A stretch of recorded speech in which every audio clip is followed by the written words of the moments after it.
It's a BASEketball. The thrill of a new sport. What an unfortunate thing to happen on Dozen Egg Night. The adoration of their fans. I want to be just like you when I grow up. The love of a good woman. That's a dude. It's impossible. Just look at her. From the director of The Naked Gun and starring the creators of South Park. Britney's underwear, dude. Oh, dude. What are you guys doing in my mom's room? BASEketball, rated R. Now play. Hello, welcome back to Almost Cult Classics, the podcast. I'm Joe Ramoni, and with me is my friend and co-host Ryan Lancello. Howdy, folks. And today we're talking about 1998's BASEketball, a sports comedy directed by David Zucker and starring Trey Parker and Matt Stone. This was your pick. Yep. Why was that?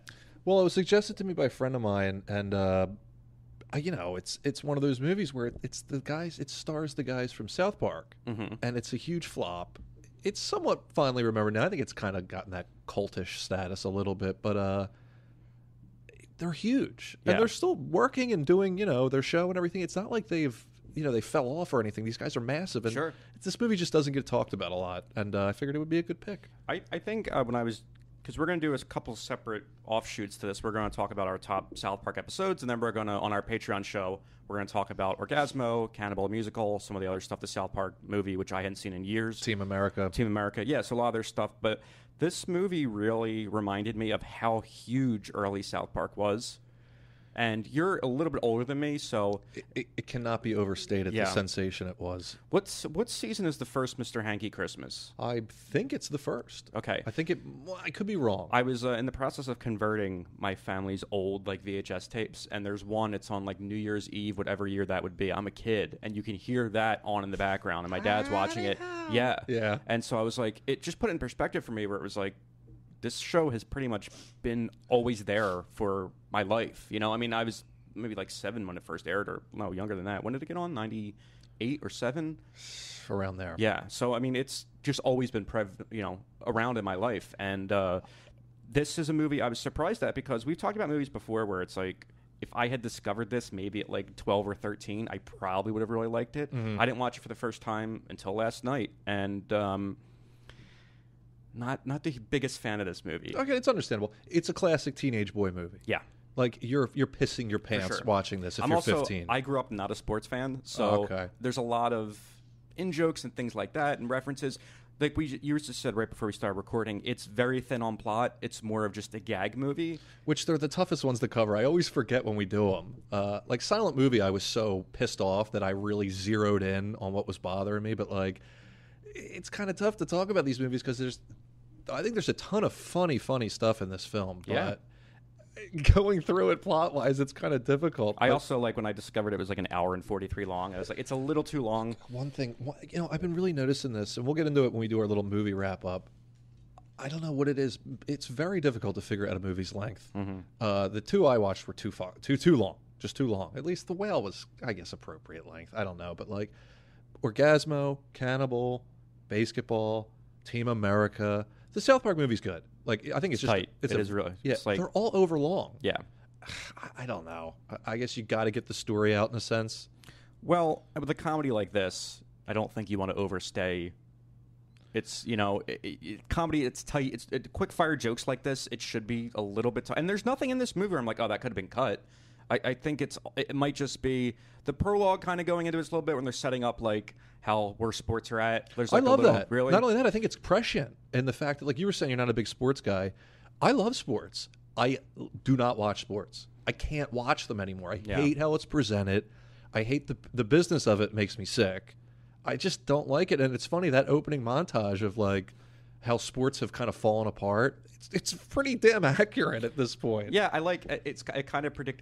We were doing it at this point when this movie comes out in '98, but the commercialization of stadiums and sports teams, and that was it's still funny too. Newish. It's showing in the montage all these stadiums named after banks and stuff. And the first one is the Core State Spectrum in Philly. Which is ironically enough, the stadium is still there, but what is it now? Wells Fargo? Wells Fargo Center. It's Wachovia. It's had 50 fucking bank names. Citizens Bank Park. Yeah. The Vet back in the day, that was the Vet was awesome. You ever there? Mm-hmm. What a dump. It's great. Yeah, I think that was the charm of it, though. It was super cool. But yeah, that's what's interesting for this movie, and I was thinking about this movie because I find the two of them were an odd choice to lead this movie. I know they weren't the first, especially where David Zucker was at in his career at this point, because he had done, Airplane, Top Secret, Ruthless People, which I've never seen, but I feel like it's probably a good movie. I didn't do a ton of Zucker, like watching his stuff. That might be one for the show. Yeah. I think that's why I skipped it intentionally, because I was like, you know what? I don't think it's the same type of parody satire. It's more just a black comedy. Yes. I think that would be something, maybe we'll revisit that. But, I mean, even the original Naked Gun TV show, Police Squad, and then Naked Gun 1 and 2, and then he kind of goes into BASEketball. So this is following... Well, don't forget The Final Insult. Well, he didn't direct that. Oh, my God. You're right. Who did direct that? I think it's Peter Siegel.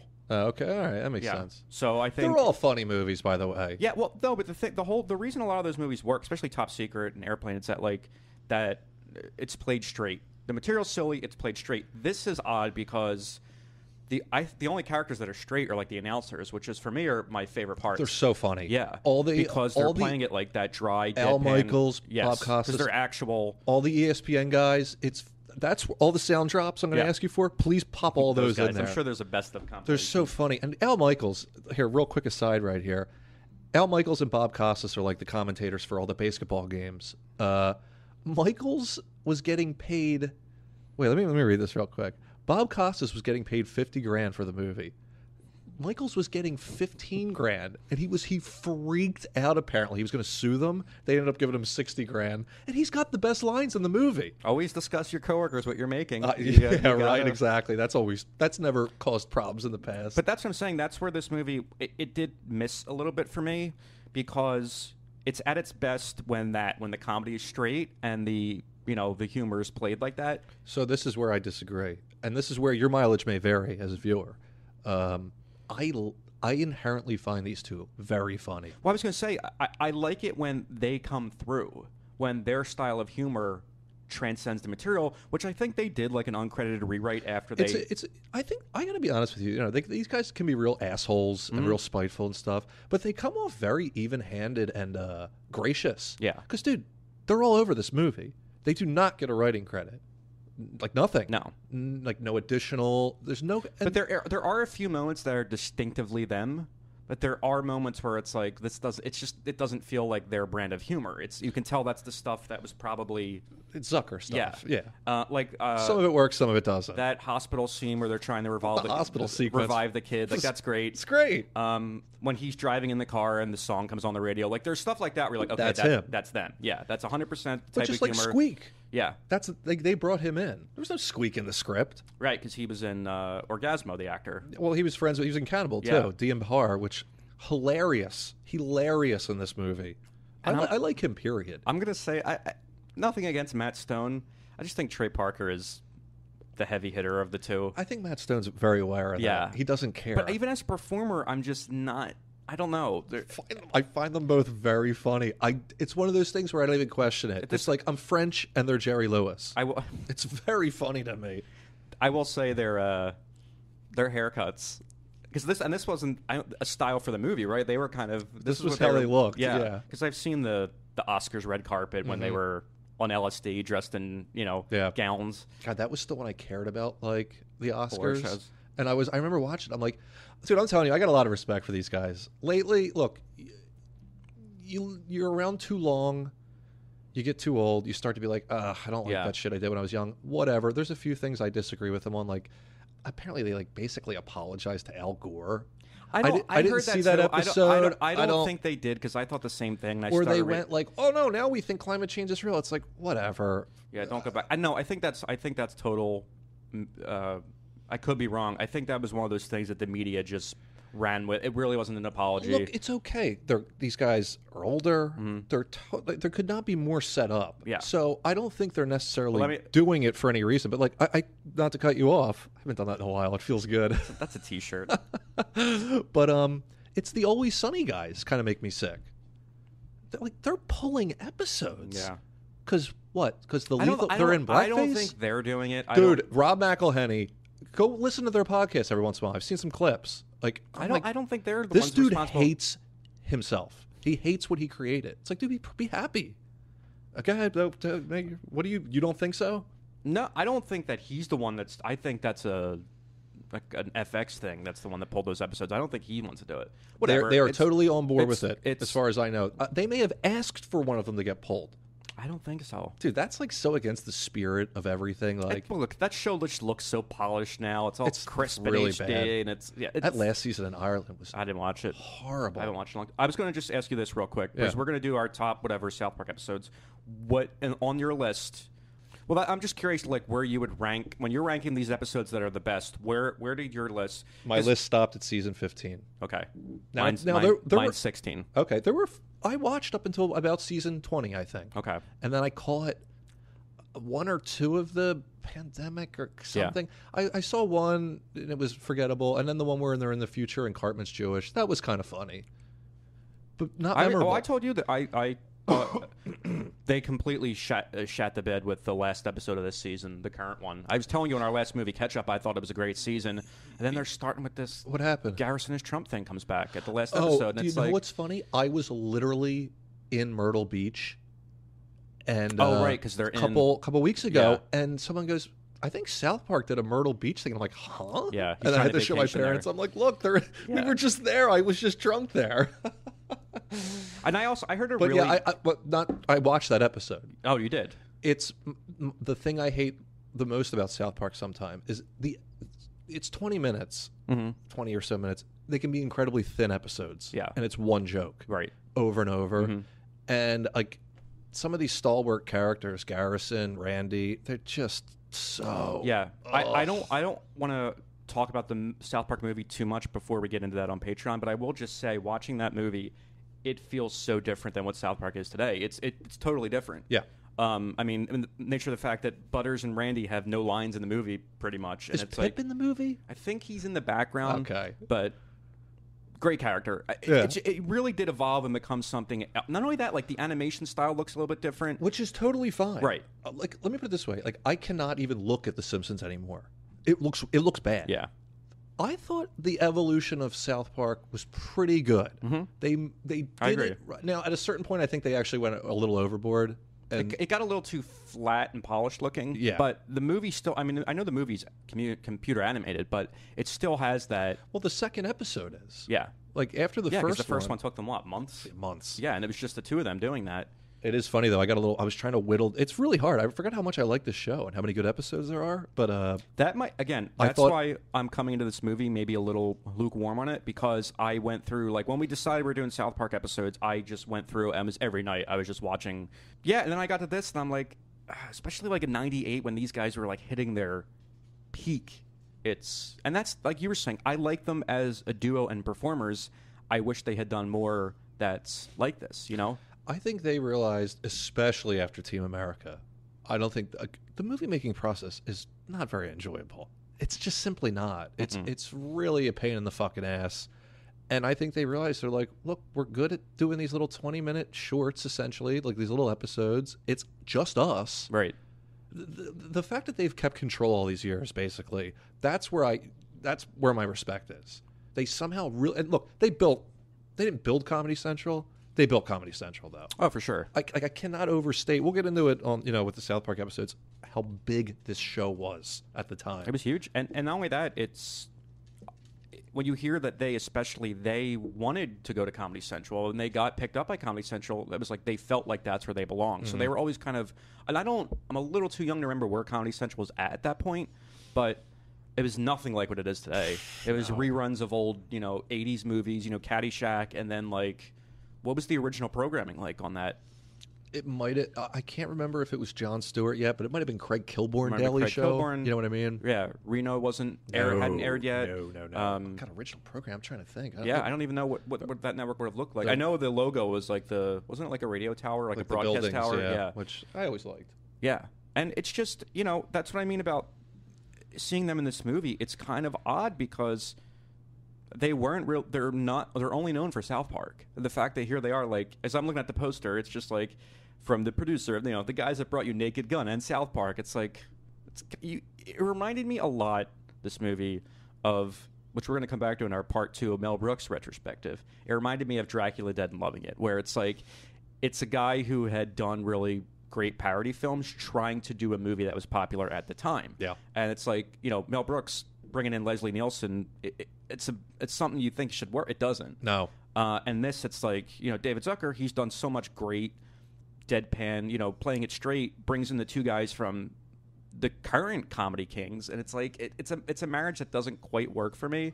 I agree, but I can see what you're saying. Yeah, but it's still enjoyable enough. It does polarize critics.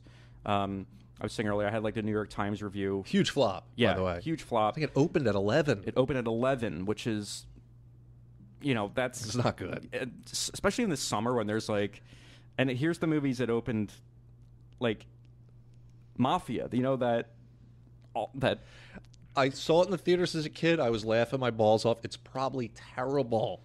Mafia in its second weekend beat it at Jane number 10. Austen's Mafia, which I never understood that joke as a kid. And the Eddie Murphy Dr. Dolittle in its sixth weekend beat it out. Like, it was really just... That's the funny thing. It's like, if South Park was so huge, why did this movie...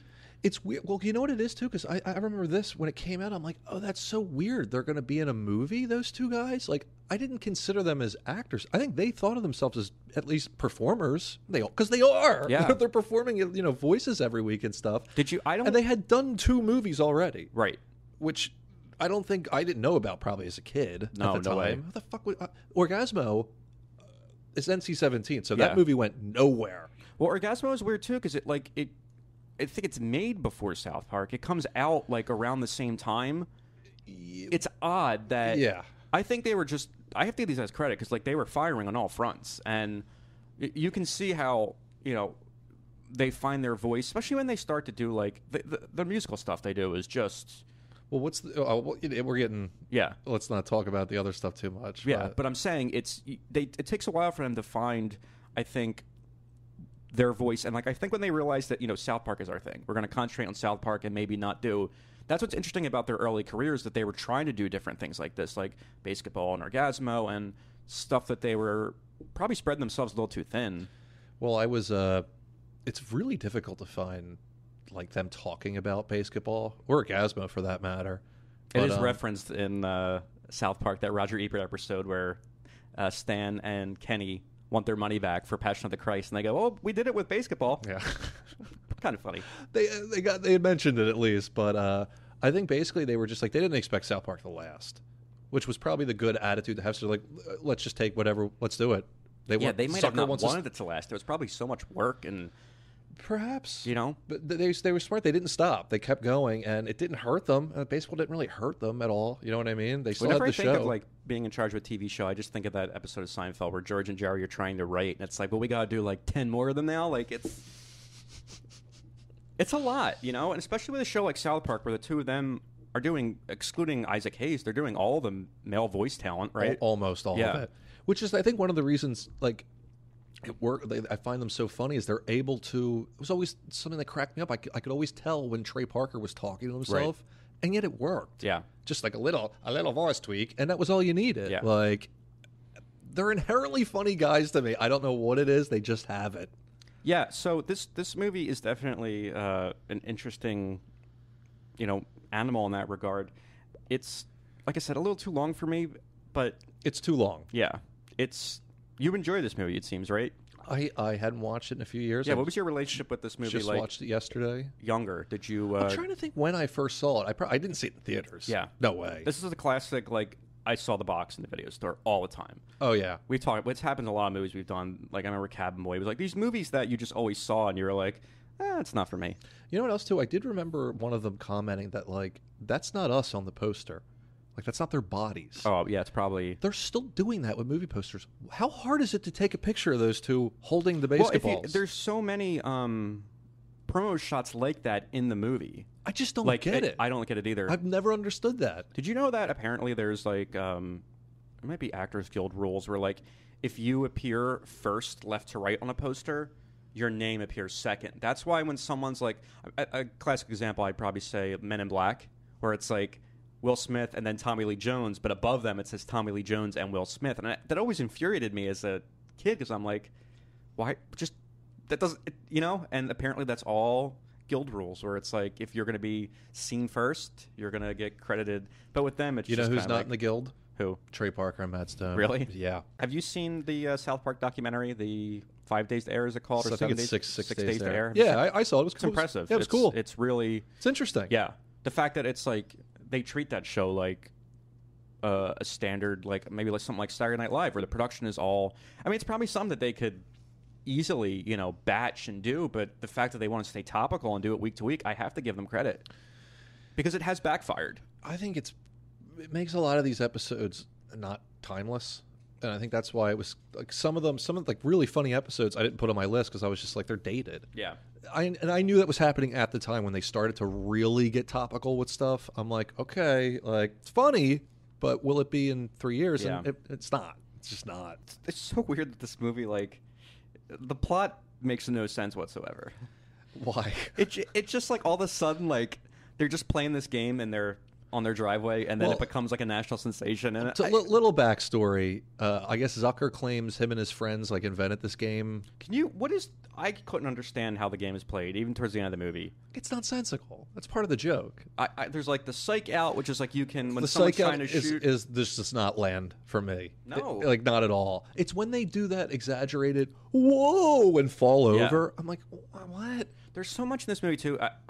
It gets like it's not funny anymore, where it's like stuff's happening in the background, which is like classic. Like that's like scary movie stuff for me, where it's like That's Zucker stuff. I don't know if they ever did it in a way where it's like it's just not fun. Like there's so much stuff happening, it's just not funny in the background. Like there's that one where the opposing team is picking up what's his name and throwing him back and forth in the background through the basket. I don't know. It's just like It goes on a little. It's like- I know what you mean, but it keeps coming back. They keep every time the camera shifts back, he's being tortured.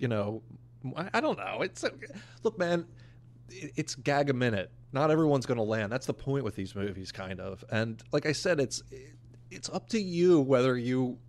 I would not. If people don't like this movie, it would be huge very unsurprising. cameo heavy, this movie too. Yeah. In the sense that there's even some people who weren't that famous then that are now. Joey Diaz at one point pops up, who looks like Was that aged, Joey Diaz? Yeah, it looks like he's aged 57 years. Was that him? It was him. Huh. So Greg Grumberg in there. He's in it. Yeah, I do like. Again, my favorite parts of this movie were the parts that are played straight, like the Unsolved Mysteries portion.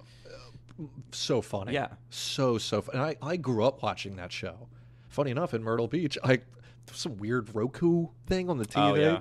I was like, Unsolved Mysteries, and like They all buy of a sudden, all they do is they buy up those old like cable shows and just. I was watching it. I fell right back into being fucking 7 again. It's probably good watching that show now because you can Google if they were ever solved. It gives a little closure, probably. That's probably true. Yeah, there's a new one on Netflix. I always like when Robert Stack would be like, update. Yeah. And then he'd have the update.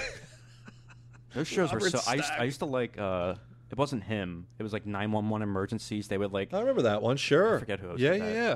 But yeah, that's the things I liked about this movie. The stuff that's played straight. The more goofy kind of stuff, it just gets a little repetitive for me. But I don't. The game is basically there's a basketball net. So what happens is, well, let's start over. Yeah. The movie does start, I think it's I forget what World Series, but it's the famous game where Reggie Jackson hits Right. 3 home runs. Coop is a kid and he catches the third ball, right? And he goes, that's when the montage starts. It's like, Joe Coop. yeah, he wants to be like, I want to be a sports hero one day. Mm-hmm. And then it's like, the thing's kind of like, can the average man still be a sports hero? And then it cuts to Coop. I think he's just pissing in a bush. Yeah, Yeah. That's really a funny thing where they're at this high school reunion party, and they like knock on the door, and he's like, "Oh, I really want to fuck. What's her name?" And then her father is just there Yeah. at the door. There's stuff like that when the two of them are able to be the two of them. It's really good. And he does that rule of 3 things where first he does it with the dad. He's just like under his breath, like, cock. Yeah. And then he does it again. He does it like 3. It's funny, and it's with the let me see here if I can find the quote for Skidmark Steve. Anyway, they see a guy at the party. It's like, hey, Skidmark Steve, you still hanging out and playing Nintendo? And he's just like, no, I'm in my 2nd year of medical school. What are you guys up to? And he's like, just hanging out, playing Nintendo. I love also when Cock. they decide to play these two guys in basketball. Whenever there's like an asshole uppity character, he's always got to have the cardigan draped over the shoulders. Has to, yeah. That's Such a classic good trope. douchebag character. You're gonna have the. I feel like I haven't seen anyone do that in a long time. I know. It's like boat shoes and cardigan draped over the shoulder, salmon-colored shorts. We need to move to a richer. We need to be around our people, Joe. So that's what happens. These two guys challenge them to a game of basketball.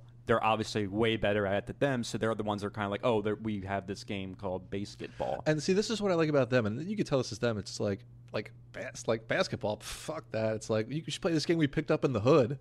Like we don't play. That's the suburbs for basketball, and of course the guys are like, well, no, we're cool. We'll play. And but then it just ramps up, and like they're playing it outside, and they have this. They've figured out a fun game, I guess, and a friend of theirs. What is his name?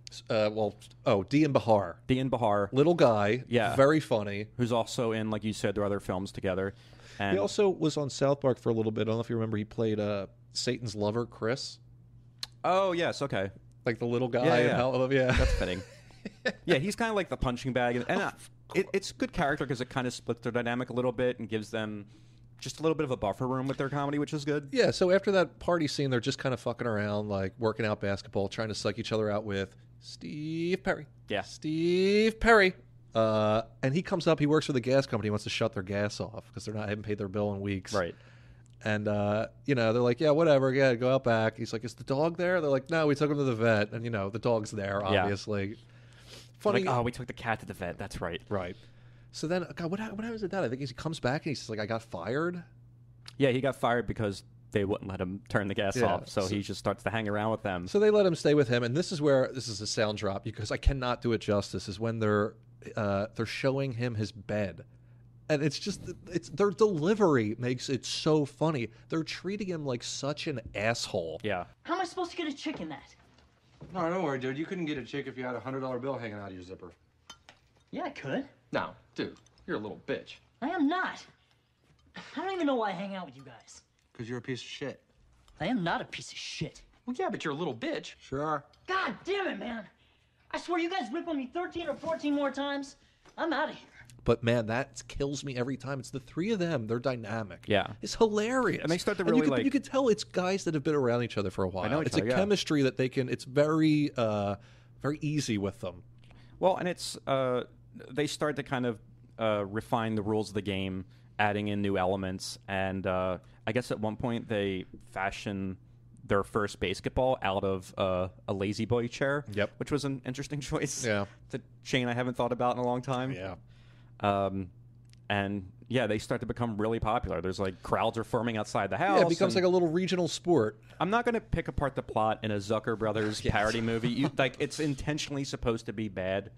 That's what I was going to ask you too. Like, is this movie parodying like the sports movie? I think a little bit. Yeah, I didn't get too much of that, but because they were really popular at this time. Like the typical, underdog movie, and it's just it starts to build. It gets gradual. The next thing you know, there's like mass crowds of people just all over the place. Like we get the great Ernest Borgnine as Ted Denslow, who I guess is supposed to be like a Ted Turner type billionaire, cowboy hat wearing. Yeah. And that's a detriment that he's like not in the movie that long because he's really funny. He is really funny in it. I love his little thing where it's just him saying Dan Fogelberg. Yeah. And then Trey Parker's like, what? Like, imagine being 24 years old and you're getting to do a scene with fucking Ernest Borgnine. Like, it's got to be kind of funny. I can't imagine because there's someone we just talked about on a previous episode, Robert Vaughn, who was in Bullet, which we talked about on our Tarantino episode. Mm-hmm. It's so weird to see like some of these legendary like heavy hitters in Hollywood get sprayed in the face with like breast milk. Like, you have to wonder what went through their head. I thought the same thing. I'm like, but that's an actor. I get that, but like, are they like there is no integrity. Whatever, the young kids, I guess this is what this comedy nowadays. Like, how do you handle that? You're Robert Vaughn, like, because then another thing that really works is that character, because again, it's played straight, and that's what Zucker is really good at. Dude, he's so good at taking these old guys. I mean, like, you know better than me. Like, was Leslie Nielsen doing any comedy before Police Squad? No, that was it. Yeah. Brilliant. Or Airplane. I mean, he was doing the type of movies that Police Squad parody. That was the thing. He was doing procedurals and doing that type of thing. It's so funny. And to get a guy like Robert Stack, who is just, his face is painted on. Yeah. And like, it's hilarious to put those guys in those situations. A few years ago, it was rumored that, I don't think rumored, I think they announced it, and thank God it fell apart, but they were going to do Naked Gun with Ed Helms. And I'm like, that sounds great. It defeats the purpose. Like, so I think they are doing it now with Liam Neeson, which I'll at least give them is like... I kind of like that. I mean, you was telling me about that a while ago. You have to do that. Like, make The Naked Gun like one of your typical Liam Neeson action movies, but just do it where he's playing it seriously, and the jokes will, damn, Naked Gun is so funny. It's hilarious. I was watching clips of it just to refresh my memory, and that scene when they're talking to OJ's character's wife. Wilma, I promise you, whatever scum did this, not one man on this force will rest for 1 minute until he's behind bars. Now let's grab a bite to eat. Yeah, come on, Wilma. It's just that, like, quick. It's so good. The jokes are not, like, sit and think. They're just really quick. And that's what I kind of missed from this movie. There's not too much of that because it's, by nature, so silly. Mm-hmm. But, yeah, Ernest Borgnine's character, Ted Denslow, decides to buy the sport and make it national. Yeah.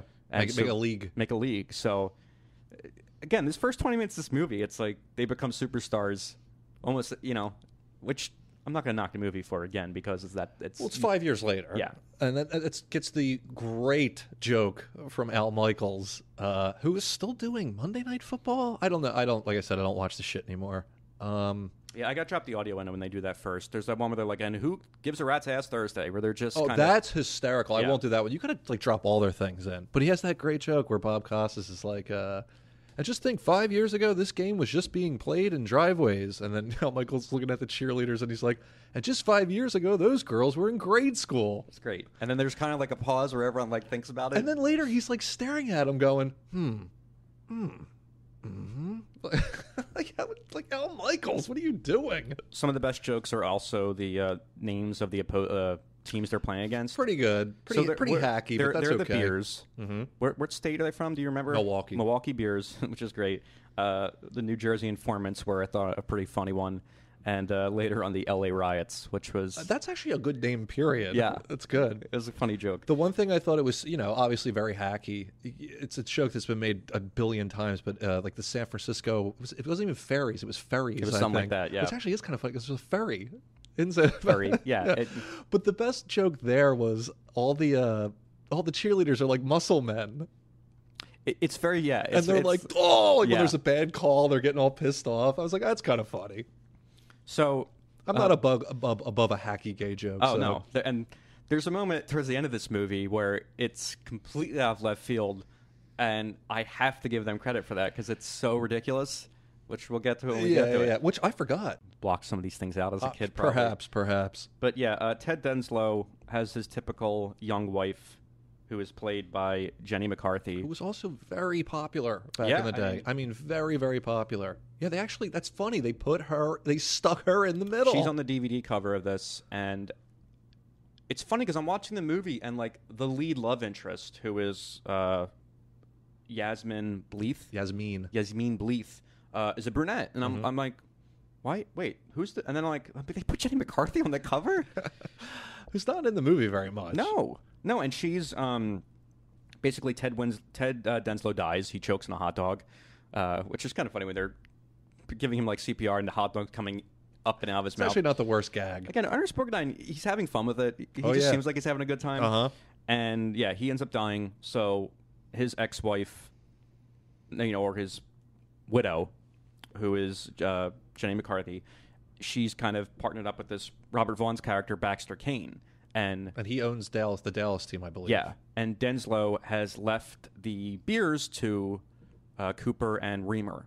Got a great scene at the will reading where Ernest Borgnine's kind of like, it's like a tape video of him, but it's the way it opens is he's giving a commemorative plate to one of his relatives or whatever, and she's like, oh, she's so excited, and she's taking it back to the seat, and Stone's character Doug Reamer is bringing this giant flower display and just knocks it out of her hand. But it's funny because they just go on to the next thing of dialogue. She's still in the background going like, what an asshole, like. It is pretty funny too when Coop is like, this isn't his funeral, man. This is the will reading. He's just like, oh, and he gets the flowers. Like, here you go. He's listening to the woman. I like Matt Stone in this. I don't know. I like the idea of like the video will where it's just like, oh yeah, and it's enjoyable watching Ernest Borgnine. Yeah, what does sing? I'm too sexy. I'm too sexy for my shirt. Too sexy for my shirt. So sexy it hurts.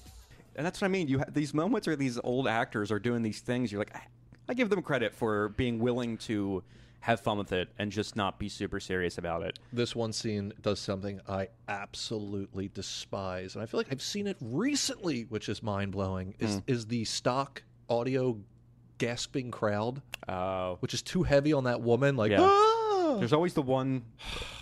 It's in there. I think they use it twice in this scene. I fucking hate it. It's like an old sitcom when there's the one guy whose laughter is just a little too... I cannot stand it, dude. What does he say when he's like, and Coop, I want to tell you something privately?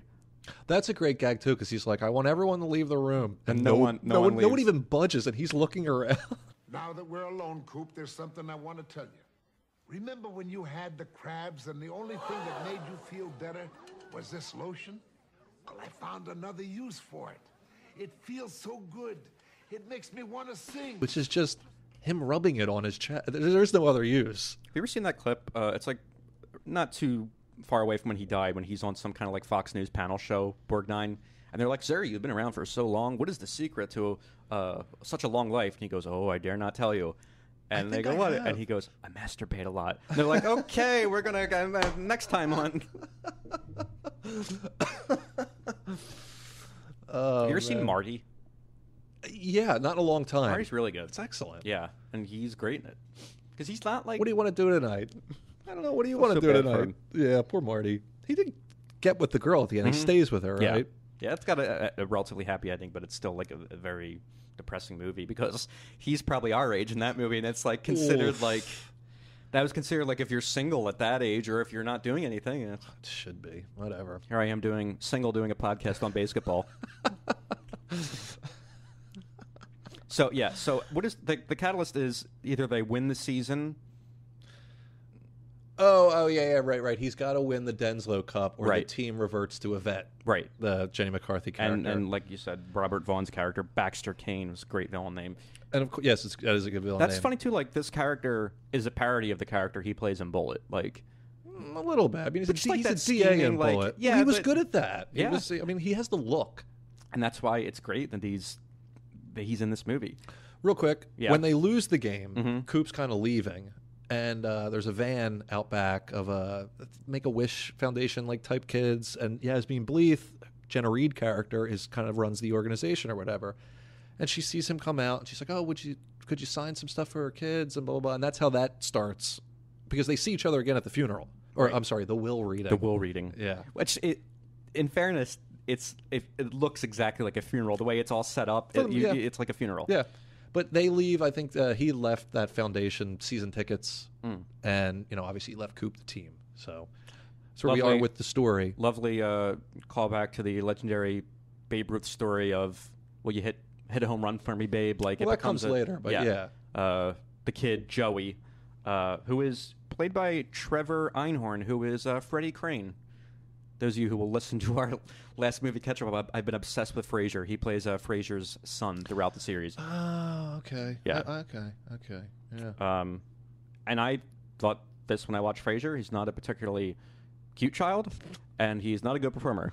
There you go. So why they decide to give him the cute little ailing kid role here, I have no idea. He's got chubby cheeks. Yeah. Maybe that's it. One thing to mention, so the Yvette character, after Denslow dies, she kind of like sidles up to Robert Vaughn's Baxter.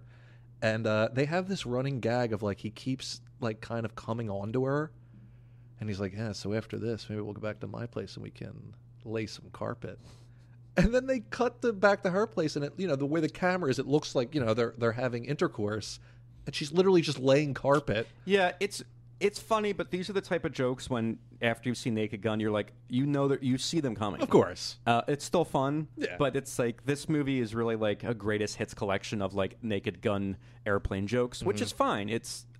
But we were talking a little bit before we recorded about what David Zucker, like where his career went, and man, after this, he directs My Boss's Daughter, Scary Movie 3 and 4, then An American Carol, which we were almost going to watch because it looks so ridiculous. I remember when it came out. Like, for those of you who don't know, like, Zucker's kind of a Hollywood Republican, which is the best way to put it. I don't even know. Yeah. Like, you know what I mean? There's been this group out there. I think I mentioned it before. It's they're called, all in this movie. Yeah, they're all in it. I think it's called like Friends of Abe. Okay. Like Lincoln. Yeah. But where they're like, I didn't think you meant Vagoda. Okay.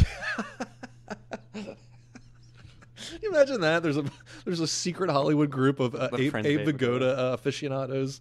Who's Abe Vigoda, who's probably like 40 in The Godfather. But yeah, I guess this came out 2008. So up to now, the last movie he directed.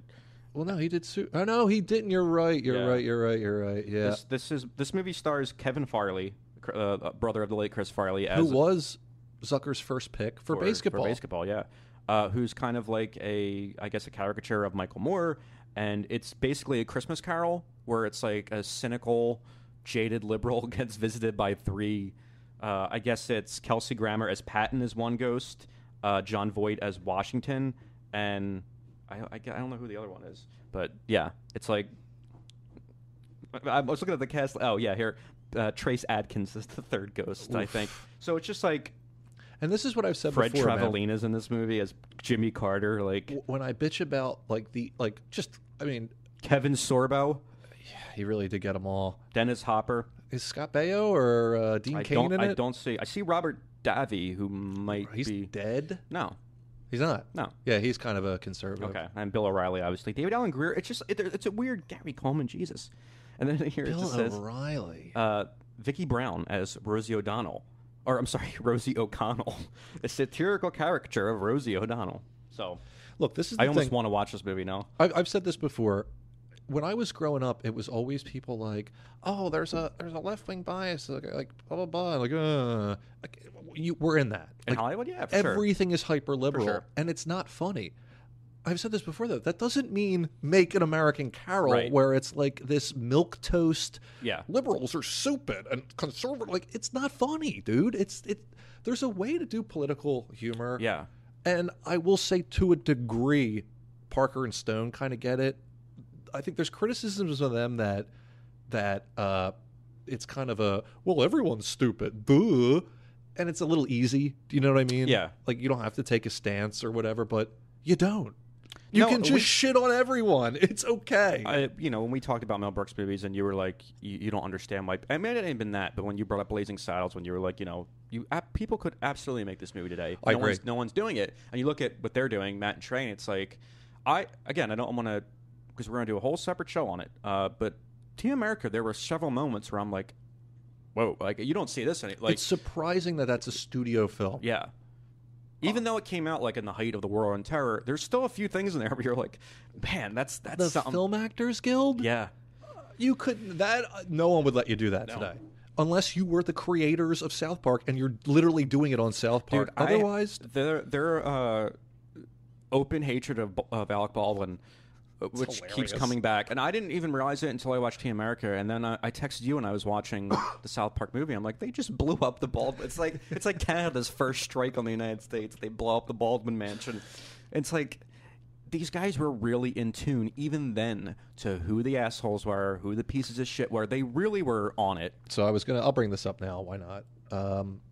Like I said, this was huge when South Park came out, and I was a super fan. Like, the second, I didn't watch it immediately because I was pretty young and I wasn't allowed. But you catch it here and there. You're at a sleepover or something or whatever, and I was just no stopping it. I love this show. So I remember I walked up to the gas station near me, and this is when Rolling Stone still had the giant. It was a big magazine. Yeah, I still have this magazine too. God damn, it's very old at this point, but it was a cover story on South Park. And it's a really funny interview. They're pretty young, but here's a little tidbit I'm going to read. This is from after they're on the Tonight Show. So, after the taping, Parker, Stone, and crew jump back in the limo and head to a local restaurant and bar that they especially enjoy because they've discovered that it's a big hangout for actor Jeff Fahey of Body Parts and the Lawnmower Man fame. His very name has become a source of nearly fetishistic pleasure. We go because Jeff Fahey goes there, says Parker as we approach the joint. We go to his table and say, come on, guys, everyone do the Jeff Fahey dance. We'll do this really fucked up dance. He gets really pissed off. Then we sing to him, Jeff Fahey, caveman warrior from the future, or Jeff Fahey, lesbian caveman from the future bus driver, like themes from television shows he could be in. Tragically, there'll be no Jeff Fahey dance tonight. Dude, Jeff Fahey's not here, Stone announces sadly after scanning the room. Should we leave? I used to. This is like a press interview they're doing. For Rolling Stone. The idea of them torturing Jeff Fahey in a restaurant he likes. So wait, I got a little skip this paragraph. As the conversation goes on, the volume gets sufficiently boisterous to drive one couple away from the next table, where they are soon replaced by a party that includes an actor, not Jeff Fahey, but Bill Paxton, who's deemed not sufficiently mockable. So I guess they like That's Paxton. a great way to put Bill Paxton.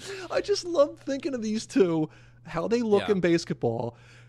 Jeff Fahey, like guys trying to eat, and they're dancing at Jeff Fahey's, who I did think died. It's also, it's so, like, not weird, but when you hear how, like, into Broadway they are, you know? I mean, have you seen Book of Mormon? No, have you? I have, yeah. It came to Philly a couple years ago. Is there a filmed version? I don't think so. How the fuck is there not one? I think because they're trying to eventually make that into a film. I would be willing to bet they're probably just trying to. It's the thing about it is that it's the same thing I'm watching Team America. It's like it's so South Park. It's an extension of South Park by, you know, you just can't help it. The way the songs are, the way the delivery is, it's so.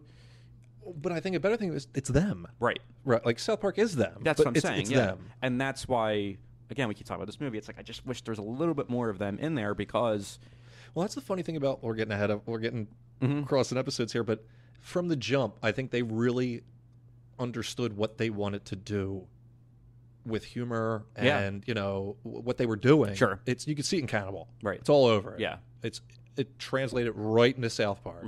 That's why Orgasmo is a little weird. Yeah, it's a strange film. So in BASEketball, we have this Baxter Kane character played by Robert Vaughn. Who's the owner of the Dallas Felons. Right. Now, the whole thing was, though, because of remember the opening montage, a lot of it was about, like, teams leaving cities and players getting traded. And that is an issue today. I do not watch college sports, but I know a lot of people have bitched that, like... Notoriously happened in Philadelphia. The Philadelphia A's, the Athletics were originally, Oakland. And then they became Oakland. Yeah, they were and sold there's to Oakland. Baltimore, which is the Colts, which that one's really famous because they literally left in the middle of the night. Right. But what's it called? Denslow. But the whole thing was like I know a lot of people bitch about like college sports. It's like you used to get these people for 4 years and like the team would grow and you could kind of watch them. Now these kids leave after a year. Yeah. There's no team. There's no nothing. Like, but the whole point was in the BASEketball league is there's certain bylaws. Teams can't leave the city. Players can't be traded. You can't do. These are all Denslow wanted corporate, all these things. Bullshit like rules. So no one's really making money off this highly popular sport. Yeah. And that's Baxter Kane's whole thing is let's convince Coop to let's make some fucking money here. Like you said, they meet this Jenna Reed, who's the head of the Dream Come True Foundation, and I guess Joey has something. What does he need? Liver transplant. Yeah. And they go visit him in the hospital. Am I still getting ahead of myself? No, I think you're right. This is where it gets a little muddled because it's like, what the fuck is going on in the story? I can't remember now. Yeah, it's that. It's literally that watched it yesterday. She's got this foundation, and Joey needs a new liver. And I think when they first meet, they meet originally, and that's when he's like, "Well, you hit 3 for me." No, that's later on. They're at the bar. They're doing shots at the bar. Remember that? And right, Jerry Springer comes on. They're like, well, like let's spend a day, Joey, spend a day with the team, like, and they're doing like very genial stuff, like just kind of cleaning and fixing up a car or whatever. And she's like, all right, I guess I'll take off. And then they hit the bar, get massages. The late Jerry Springer comes on the television, who they were huge fans of. Naturally. All these old interviews I was lucky enough to find. The fucking internet is useless anymore. Yeah, it's whatever. It's hard to dig things out of there. My God, I literally had to use the Wayback Machine to find an nothing old article. Yeah. But so listen, we talk about this generationally a little bit different. My only real memory of seeing Jerry Springer is like this in movies, like in Spy Who Shagged Me, stuff like that. I literally remember watching it on TV. I'm sure and you were waiting for the fight. I'm sure it was amazing. It was yeah. Yeah. Well, that's like just with South Park. It's like the internet changed everything in the sense that nothing is shocking necessarily anymore. Like, I'm not shocked by anything. Mm-hmm. It just doesn't happen. Yeah. Like, you're desensitized to totally. Yeah. But it's like I'll give you an example. Another thing I find really cringy and not funny at all is like kids cursing or stuff. When it's done to the extreme. really when it's done kind of anytime. See, However, with the cartoon kids, it works. Like if they were real kids, I'd be like, after a while, I'd be like, all right, dude, like I get it, but there's some movie that it was very shocking to see that when that came out and the kids are cursing and calling, you're a dildo. It's like, whoa. It's also just like, it's weird because I like grew up with the South Park kids. Like you're kind of like the same age when you're watching it. And I was the same age when the show came out. Yeah, that's why it's interesting. It's like that's how you behave with your friends. I was in 3rd grade when the show came out. So, I'm pretty sure. And it's realistic to that extent. When the adults aren't around and you're a kid, you're getting the thing about South Park that I have to give them credit for is how well they play up what it's like being a kid in terms of when you're playing, you're in that world.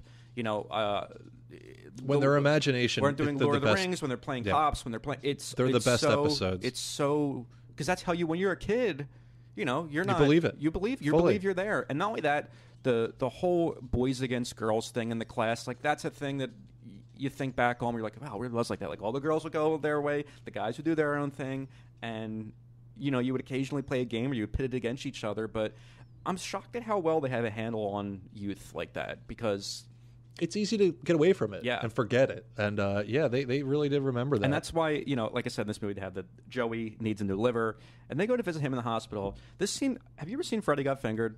No. There's a scene in Freddy Got Fingered, I loved Tom Green initially. Where he goes into a hospital room. It is just insane. He's swinging a baby around by its umbilical cord, like it's getting blood everywhere.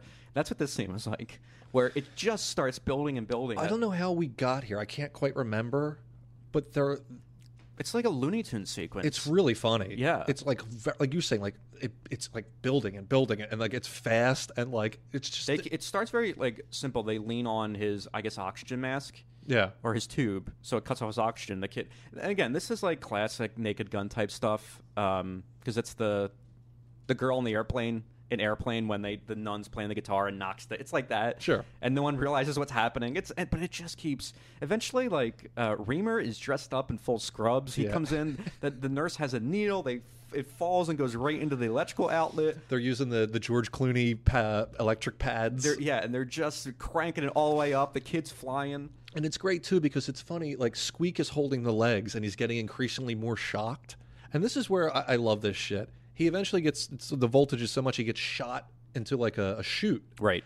But underneath the chute, it says soiled lingerie. Yes. It's like stuff like that. Yeah. Like you didn't have to put that in. The visual of him shooting across the room is funny enough. But now he's falling into soiled lingerie. It's those little sight gags where it's like it adds an extra layer to the jokes. And that's, some of the stuff that goes on in the background in this movie. You have moments like I said where they're tossing Squeak all over the place. And there's this recurring joke where people are either being carried or and their heads are hitting door frames and things. They really did that one a couple. And it's like, okay, I guess it's just like... It's an odd... There's like that Three Stooges level of... And I think that's because we talked about... And what were we talking about? We did Brain Donors, but that was a Zucker produced film. And you can start to see how they really... They appreciate that slapsticky style, but they also love the parody, satire, and the verbal humor. So it's an interesting blend because a lot of the physical gags don't land for me. Like I said, the psych out crap is it's a bridge too far for me to suspend my disbelief. Where I'm like, something. And another thing too, you can touch them sometimes, spray them with shit, but shouldn't the whole thing be you can't touch? Can you block? At one point, Coop to psych out, and again, psych out is when the other team is up to bat or ball, but I don't know what you would call it. You have an opportunity to get them to miss by either saying things, getting them angry. Coop at one point drinks a bag of Marlon Brando's liposuctioned ass fat. Yeah. And he's like, "Oh, it's warm and salty and porky." It's stuff like that where it's just is that really gonna? Yeah, is it gonna? It's what's his name? Reamer somehow shooting breast milk out of his nipples, which does get a good gag in that he doesn't stop, and the guy's just on the ground and he just keeps spraying him as the scene goes on. Funny. Taking a stupid joke and extending it sometimes will work. See, I disagree. I think there's I think there are moments like that in this movie where it's it's there's no joke. It's just it's just visual absurdity, and you're supposed to just find that funny. Right, and I don't. Yeah, I don't. I just didn't find that funny. I'm totally with you. It almost comes off of like you have this assumption that people making movies like are really in control and know what they're doing and have it all planned out. They don't. No. And it's like it's not lazy or sloppy, but it's a little of both maybe. Where it's like, no, that's funny. It's not really. Well, it's kind of not. That's why I'm really shocked that this movie opened at 11 because it's 1998, which is like the height of dick joke, fart humor in movies, especially like rated R comedies were big. Like people try not to make movies R-rated nowadays because you're not getting. But there was really a market for R-rated comedies like this, and not only that, you have right on the poster Naked Gun, South Park. What was there that just didn't... I think it was the movie. The title and the movie looked too stupid. I think BASEketball is a real turnoff as a title. I think you look at it and you probably see basketball, and then you're like, who are these two guys? Because if you're watching South Park, it kind of looks like a Major League-esque. When you're looking at the poster, it's like you're thinking, no, I know what you mean. I'm not thinking South Park when I look at it. I'm not like, no. And if you're watching South Park at the time, you probably didn't know what these two guys look like. So it's all of a sudden there's two guys on the poster you've never seen before. That's a really good point. And you're like, well, they're ridiculous looking guys. Yeah, they look silly, and it's just like, okay, like who would go see this unless you really were like plugged in at the time? And like I said, I'm like, internet's very nascent's not the right word, but it's like I didn't have it at the time when this movie came out. I'm trying to think where I would even have heard about this from. Were you reading forums or film magazines? I didn't have the internet at the time. I think probably I may have had a subscription to Entertainment Weekly. I can't remember when I got that. Trades, who fucking knows? Like Starlog. Yeah, maybe. Like seriously, I really don't know. I'll have to look into that. That's interesting. Well, when did I get internet? Whatever, for another time. So it's funny too because now you start to get this like, again, the satire on the commercialization of sports is a funny aspect, and of course you're going to get the moment where the two lead characters get in like their fight. You have to have that tension, and it's kind of funny because Reamer essentially becomes like kind of like a Hollywood player. Well, you got to explain what happened. It was basically Coop turns down Baxter's offer to like monetize. And, the rest of the team, this is another thing I liked. The team is Squeak, Reamer, and Coop. I love the jobbers in the dugout. Yeah. They're just there. They're just there. It's like four guys, and they never do anything. I think just got coached too, kind of. They're never there unless to be like, yeah, why don't we have a piece of the team? So basically, it's like Reamer's like, you're making decisions with us. We're a team here. So Coop's like begrudgingly agrees to like, I guess, some merch. And that's what I was saying earlier. And then the money starts rolling in, and Reamer starts really leaning into it. Right. Well, it's all basically a ploy by Baxter to get them in a bad light because all the merchandise is coming from a sweatshop in Calcutta where the kids wear turban hard hats. I'm good with, I like the turban hard hats. That was funny. Yeah. Fuck, man. I really would like to get some of these quotes in, but I don't even know where they are in the movie. Like, there's that one where the guy is interviewing Coop. Fuck, what is his name? And it's like at the end, Squeak's like, hey, you want to interview me? He's like, no, it's Tim McCarver. That was really funny, yeah. Like, all those guys are so funny. Well, again, because they're playing it straight. We can't say that enough. Where it's one thing you got to drop in here. Maybe you could. It's when Dan Patrick and Kenny Mayne are doing the the divisions. Yeah, how the divisions breaking out. Right. It's hilarious. You got to put that in there. Kenny Mayne sells it so good. Then Milwaukee goes to the Denslow Cup. Unless Baltimore can upset Buffalo and Charlotte ties Toronto, then Oakland would play L.A. and Pittsburgh in a blind choice round robin. And if no clear winner emerges from all this, a two-man sack race will be held on consecutive Sundays until a champion is crowned. Another gag that's funny, it's recurring, is like what giveaway night it is at the stadiums. That is funny. Yeah. I like how, too, like on the championship, it's like dozen egg night. Yeah, like ooh, what a bad timing that it's dozen egg night. And they're all getting pegged with eggs. It's the championship game. And one, it's like a chicken you get. Free range chicken and night. The visiting team is grilling them. They're cooking them in the dugout. They were the Cubans. What were they? The dealers, it's just ridiculous. Miami dealers. So Coop decides he's going to go over to Calcutta to investigate what's going on. And that's where he gets to the sweatshop. Oh, because Baxter's going to blackmail him. Right. He's like, you can't back out because, you have a sweatshop making the beers merch. And so he goes over there and sees what's happening, and that's when... Again, this is basketball. Yeah. Like, we can't pick this apart too much. One funny thing is, so I dug up this interview with Matt Stone on ESPN.com. This is old. And if you remember, like, there's the one part in the locker room where he's in the hot tub with Playmate of the Year Victoria Silvstedt. And, you know, they're making out, and, like, Trey Parker's all, Coop's all pissed off. Like, what the fuck? Like... Yeah, because they're essentially, now they're starting to fight over Jenna Reed. Yeah. And it's just like he's in this hot tub in the locker room making out with a playmate. This is the question. What kind of bet did Trey lose in the film so that you got to make out with both Jenny McCarthy and Victoria Silvstedt? And Matt Stone goes, I don't know what happened with that. I will say, though, that if you watch the kiss with Jenny, it's pretty quick and hard. I think she got a busted lip from that. And Victoria Silvstedt is actually gross. She's just disgusting. People need to know about airbrushing, man. You're like, wow, you're not hot at all. Maybe it was me that lost the bet. You start to see why these guys necessarily didn't get another film like this. And, like, they really, like I said, they were so smart in the sense that they built their own thing early that they can talk shit. Yeah. They don't need to rely on other people.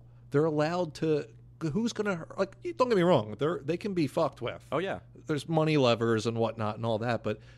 You wonder, like, how do these guys get away with it? It's because they owe very little to other people. Yeah. They're their own thing. Well, and it's like the Rogan. Joe Rogan gets away with shit because he's said that before. I'm not the biggest fan, but build your pirate ship. It's like, yeah, well, easier said than done, but he's got the right idea. There's, like when Reamer starts to become like this A-list celebrity now, there's a line where, they got accused of making a profit and selling out. Now you're like...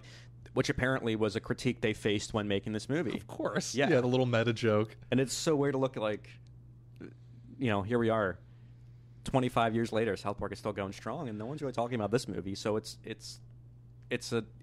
so weird that they seem to always just think that they were on borrowed time with that show. Yeah. And that they were looking for opportunities to grow their brand outside of it. Mm-hmm. And once it became clear that...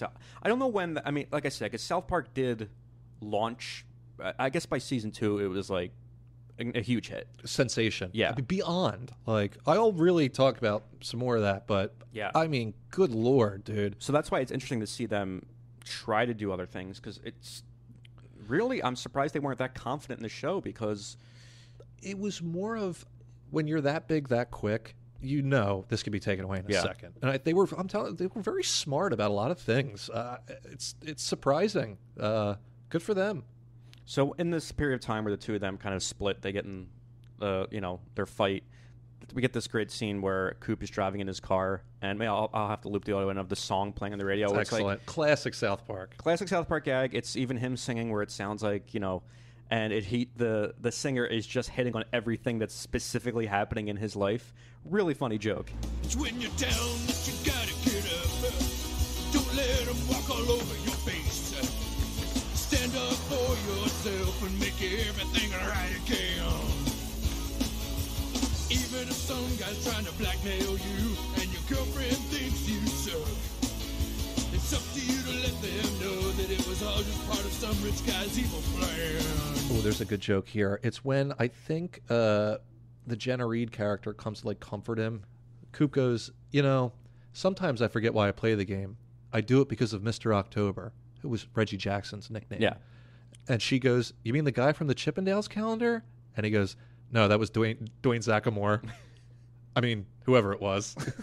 Dwayne Zackamore. That's I wonder, okay, hold on a second. Let me see if they were that thorough. Because in Cannibal, there's a lot of jokes that they made about the true story. Yeah. And the commentary, I'd really recommend anyone listen to it. But they were like, you don't need to do this. So I want to see if Dwayne Zackamore is a real person here. I'll have to do a little more research on that one. Listeners, if you happen to know, leave a comment. So, yeah, their friendship is kind of going to shit also when the championship game is scheduled. And this is a very... Well, they don't know if Coop's going to show up. They don't know if Coop's going to show up. He kind of disappeared, and that's where you get that great unsolved mystery thing. Yes. You get, like, Robert Stack saying just ridiculous shit. Also, I'm not that familiar with that iteration of Unsolved Mysteries, but, like, he's clearly reading from a teleprompter. I don't know if that's, like, a joke for this movie. What you saw is how the show always was. You can literally see his eyes back and forth. And then there's that great joke where it cuts to like that, you know, the information room or wherever it would be on that show, and they're like playing solitaire. The people in the background, they're playing video games. But it's, again, Robert Stack is playing it seriously. Well, I don't know where the hell he is. For all I care, he could be hanging by his neck in his fucking closet. Scenario number 1. He's hanging by his neck in his fucking closet. And then it cuts to this perfect reenactment of this dramatic reenactment. Fat old white man hanging by his neck. He puts his hand up to smoke the cigarette. Shit like that. I'm sorry. Like, if you give me 10 of those in a dumb comedy like this, 10 good gags like this, I kind of like your movie. I can excuse the dumb psych outs and the stupid shit that's not funny. Shit like that, man, is... There's a degree of it in something like when we talked about Stay Tuned, where, again... You have to, when you do jokes like that, it really depends on how completely seriously you play it in terms of how it's framed and acted. And that's what this whole Unsolved Mystery thing is so funny, is because from the music to the way the control room, like everything looks. If you're looking for Joe Cooper, I suggest you look wherever you find the most heinous, blatant, and vile exploitation of children on the planet. Scenario number 2. Coop went to Disney World. It gets straight out of an Unsolved Mysteries episode. And the fun thing is with the structure in a film like this is you can just keep coming back to it. Like, the movie cuts back to Robert Stack, like, commenting on things almost. It's like, it doesn't matter. Like, no one needs to be in front of a TV to turn it on. You just put something on the screen. Al Michaels and Bob Costas keep, their little asides are probably great. The best part of the movie. I agree. When does the scene happen with them naked in the locker room? That is... Is that before the split? Yeah. Because she comes in to chew them out for using slave labor. Right. I forgot you see the cocks, kind of. Yeah. I was kind of hoping that it would just be that one shot where it's like there's a close-up of something on the ground and you just happen to see them, like... There's later scene where, like, they're whipping around. Like, it gets low. If it was just that quick shot, it would have been a lot more... Agreed. But yeah, when he comes back, this is you can kind of see the typical South Park episode structure where... he gets the speech. Yeah. Oh, yeah. It's for very sure. like, well, here's what I learned. They're down originally like 16 points. I guess it's kind of halftime-ish. Yeah, and that's when Squeak gives the stadium like this really your typical sports movie speech. This is what I like too, because they made all the players dress up in these ridiculous outfits to stand on the Malacca Board of Trust. Yeah. I can't believe you would do this on the Malacca Board of Trust. Like, it's a thing. Yeah, that to me is like, I see this scene originally written as just happening, and like the Matt and Trey influence is like, let's have all the players get into this like ridiculous halftime show where it's like, it makes no sense why they're doing it. And just invent like the Malacca Board of Trust. That's a South Park joke. Like it's a big thing. Like it's a thing. You don't fuck around when that's happening. Yeah. God damn, dude. I love Dean Bahar. I wish he was around more. He works. Yeah. I've heard they're like, I was trying to find, I'm like, do these guys, they have a falling out? They don't like, I think he's in SAG. So can't really work with him. Yeah. It's a shame. What are you going to do? Need that health care. So after like this big speech that he gives, this is where they decide to come back together, reconcile, and also, what's her name? Jenna McCarthy breaks with Baxter after she's sucked the chrome off a trailer hitch. Yeah. Literally, it's great. And I love that Squeak also gets kind of like a love interest in the form of like the clear man that's dressed as a woman. That like even he thinks like, oh, that woman's looking at me, and they're like, that's a dude, man. I just like Matt Stone, both of them, but Matt Stone has a real matter of fact dickhead delivery. Oh, yeah. He's such a dick. It's with that He's hair. Like, that's a man. Yeah. He's like, that's a dude. Like, yeah, he just screams prick.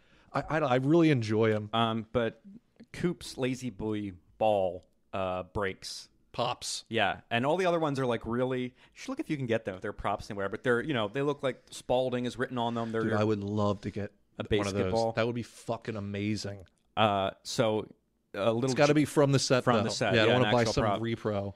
Joey has made his own, and he rushes because this is the point where Barca Lounger. Yeah, Jenna has decided she sees on the TV they're all watching that like he's come back to his senses. It was that not only they see him at the game, but there was the classic update from Unsolved Mysteries, Right. where he turned it into a modern workforce Yeah. with, everyone's got benefits and healthcare and the children are out.